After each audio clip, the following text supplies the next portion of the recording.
News Radio 700 WLW. And Rockwell, we're all gallivanting about, talking about all the different stuff going on.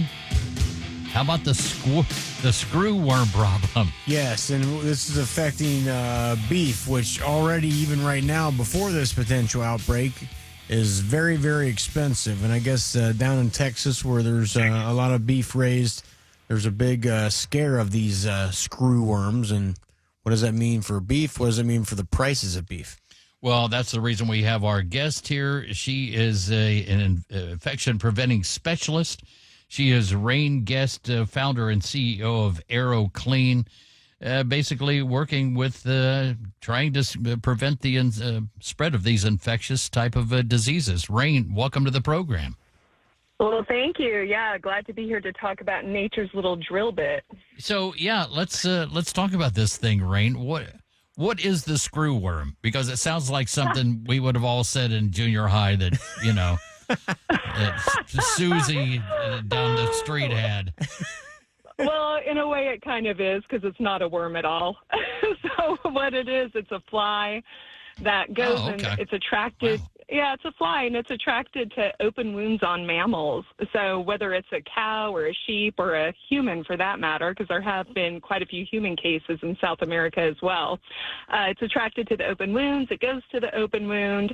It lays hundreds of eggs at a time in the wound. Those eggs then hatch into larvae, and then those larvae screw their way into live tissue and start feeding on it.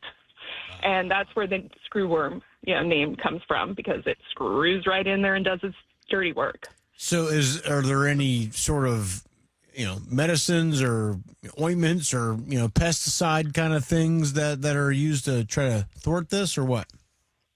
Yeah, so there are, what they're trying to do right now is they use sterile flies, and historically that has been very effective. So they have this big sterile fly facility in Panama that they had been breeding sterile males, and they let them out in the wild to breed with the horny little females, but, they don't get pregnant from it, so that's how they eradicate the flies. But what's happened is that firewall has been breached, right? More fertile flies than more sterile men. So anyway, it's been making its way up South America, and it finally made its way to Texas. So one of the reasons I met with Sid Miller in Texas was talking with them kind of about prevention. So since these flies are attracted to wounds, one would assume the proper thing to do would be to try to prevent wounds in animals and try to ensure that if they do get wounds, that they heal really quickly. So we have a patented device that makes something called hypochlorous acid, which is what our white blood cells make to fight germs. So it's also an approved wound care ingredient that really helps promote healthy healing of tissue, and using hypochlorous acid to disinfect barns and chutes and different things in high volume farming operations helps spread bacteria, right? It kills the bacteria so that wounds can't get infected so they can heal faster. So that was my side of it, talking with Sid's team.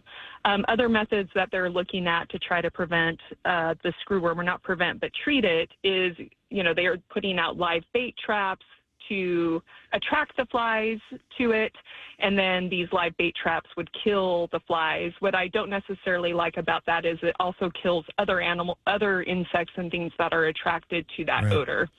So I'd like to see them go towards, wound management first versus, putting out extra pesticides in the wild.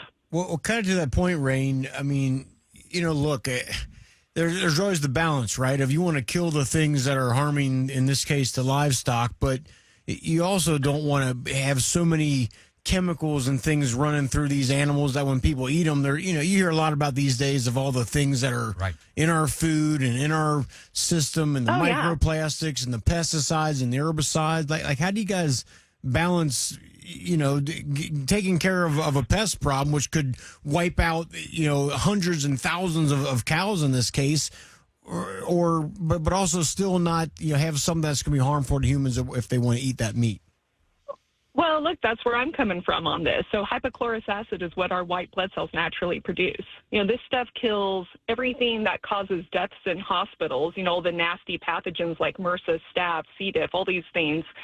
It helps, kill bacteria. It helps ensure that animals aren't getting sick with different diseases so that they heal faster, because animals are like humans, right? If you're sick, you don't heal as well. So we want to ensure our livestock is healthy so that we're eating healthy livestock in return. We want to do different things. To your point, let's prevent these wounds from ever forming. Why aren't we chipping cattle instead of branding them? Let's castrate and dehorn them in cold winter months when these flies aren't as active, Right. So there's ways that we can go about it to be smarter, because you're right. We have so many pesticides out there. We don't want to add that to the mix. Now, what Texas is doing is they're actually building a sterile fly facility in Texas. Because I do like the idea of fighting flies with flies. So, they're building a $750 million facility in Texas, and that should be done in 2027. And then they're also revamping a facility that is in Mexico. So they're going to be creating more of these flies as well. Rayne Guest is our guest. And Rayne, this obviously a big deal in Texas. What are the chances that this kind of infiltrates the cattle industry down there the way that this bird flu thing infiltrated the poultry industry last year or 2 years ago, whenever that was?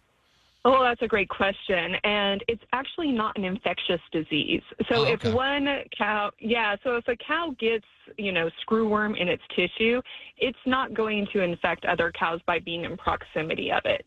It actually has to have a fly lay an egg in an opened wound. So it's not going to be rampant like that, which is why I'm sitting here going, why are we all up in arms about the screwworm here? We're talking about 10 cases of screwworm here in America. And today, 300 people died in hospitals from preventable infections. So I don't quite think we have our priorities straight on it. I think it's more of a, hey, let's up in arms, screwworm, it's going to raise our beef prices, which beef prices were already high. It's because of gas. It's because of the extra cost to farmers and the cost of their feed, the cost of labor. It's because we have drought, we have low herd counts. So there's all these other factors that have played into that. Screwworm is just something they're hyping up. So, Rayne, at any given time, how many pests and little things are you having to deal with, or anybody who owns livestock? I mean, how many things are there to worry about if you're in that industry? Well, look at how many things we have to worry about as humans, right? We have infectious diseases all around. Now, the thing with animals out there in the wild is they also have, insects like the flies that can come at them. But this is why I think using products like hypochlorous acid that kills a wide variety of pathogens, bacteria, fungus, spores, all these things that can really wreak havoc on animals. You brought up bird flu. I got brought to Texas in 2012 by one of the ex-governors, Mark White, and we actually went to the people that were representing the farmers with bird flu, had the president of one of the laboratories that did testing on our product, and he was like, spray your chickens down with this. It'll help prevent the spread of flu. And, oh, by the way, since you're preventing illness with your flock, you won't have to, shoot them up with antibiotics as much. Well, guess who would never take another call from us again? Mark White, the ex-governor of Texas, used to tell me something. He said, Rayne, I've never lost as many friends as I have knowing you, because our stuff solves so many problems. So, well, that's what you're there for. That's it. All right. Well, we want infection prevention, not treatments. We want to prevent it. It's like wearing a seatbelt. You want to prevent the death, not build more emergency rooms. Well, amen. I mean, that's kind of what I think everyone's figuring out in the last, 18 months, 2 years, is that most of America's healthcare system is like, let's treat the symptoms, not let's prevent the problem from happening. And there's a big outcry for that, which I'm all for. Yeah, 1,000%. So, in hospitals, for example, sorry not to go off subject here, but in hospitals, there's organisms, there's C. diff, CRS, and MRSA. You guys have heard it, right? You go in for a knee surgery, you come out with a staph infection, right? Mm-hmm. And C. diff and CRS are spores and fungus, and they are the top killers in hospitals. But guess what hospitals don't use as their first line of defense when they're disinfecting hospitals? something that kills C. diff and C. auris. Well, Rayne, this is fascinating stuff. Really appreciate it. People want to find out more about what it is you do. Where can they go?